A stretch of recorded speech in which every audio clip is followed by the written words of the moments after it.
One Anthem developer discusses their time working on the game with Kotaku.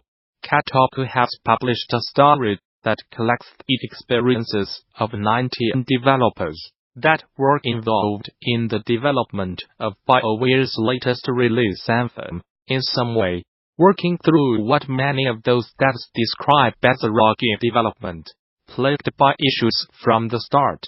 Dissecting a major release like this is rarely as cut and dry as what went wrong.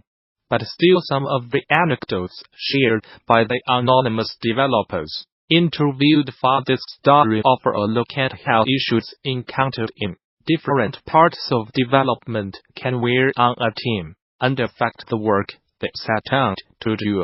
Some of the early issues BioWare developers say hit the game may sound familiar to fellow game developers, and simply came from investing significant time and work into ideas that, once implemented, were not actually that fun. Flying on traversal work changed several times. Because of this, changes that required more changes to the level design each time, and procedural encounters were eventually scrapped because the game was super reliant on this procedural system that just was not fun. In some cases, devs say the internal issues with these Frostbite engine self-out features made them more difficult to implement since the in-house engine had not been designed with those in mind. According to one developer interviewed, part of the trouble was you could do enough in the engine to hack it to show what was possible, but then to get the investment behind it to get it actually done took a lot longer, and in some cases you run into a brick wall.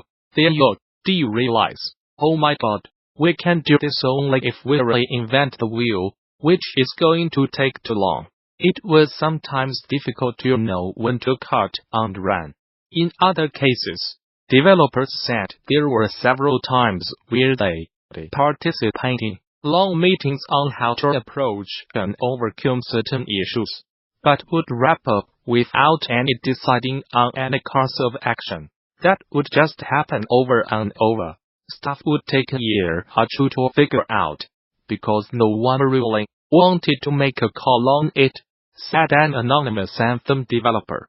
The full story on Kotaku is a lengthy read filled with many similar experiences, but one that documents many unfortunate parts of game development and the storms that developers at BioWare had to weather and overcome to get Anthem out the door. BioWare and both declined to comment while Kotaku's story was being researched, but the firm released a statement after the fact noting that it had decided not to comment because it did not want to be part of something that was attempting to bring specific team members and leaders down as individuals. In that statement, which can be read in full on the BioWare blog, BioWare says that crunch has not been a major topic of feedback in other internal postmortems, and that leadership does everything they can to try and make it healthy and stress-free. But we know there is always room to improve in that response. BioWare says that it does not see the merit in articles that publicly document issues faced by staff through a long development, and does not think articles that tear down one another or one another's work are making our industry and craft better.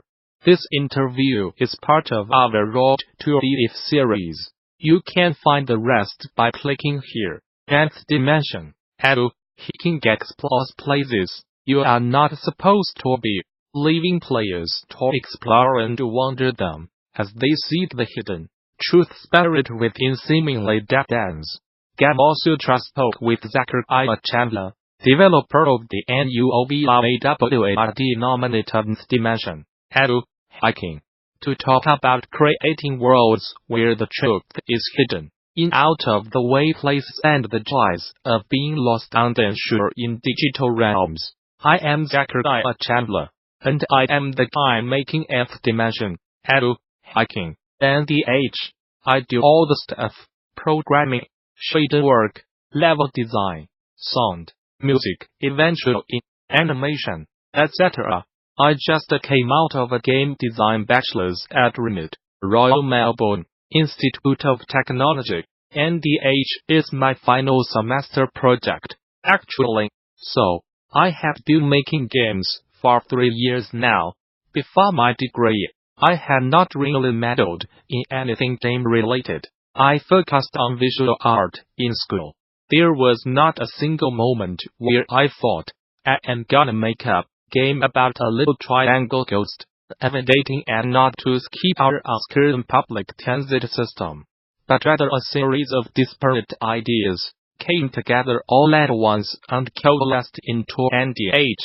I had been playing with the idea of a complex character controller that used Game Boy controls, D-pad, A, B, start, select, for a while before I started NDH. I'd also wanted to learn a little more about procedural meshes, shaders, and level design in general. Ironically practical and production-focused, for a game which would end up being so philosophical and theory-oriented. As I started to put all these things into the same project, some kind of a something began to take shape. I then spent 6 months talking to smart people and thinking lots about game design conventions and the kinds of works I liked and aspired to. And eventually I knew what I wanted NDH to be. I used Unity for the engine, Shader Forge for some of the graphical stuff, although a lot of what I did could be done without Shader Forge, Anthem for script editing, Cyberpunk in Blender for modeling, Blur and Audacity for sound, Photoshop and Gimp for 2D graphics.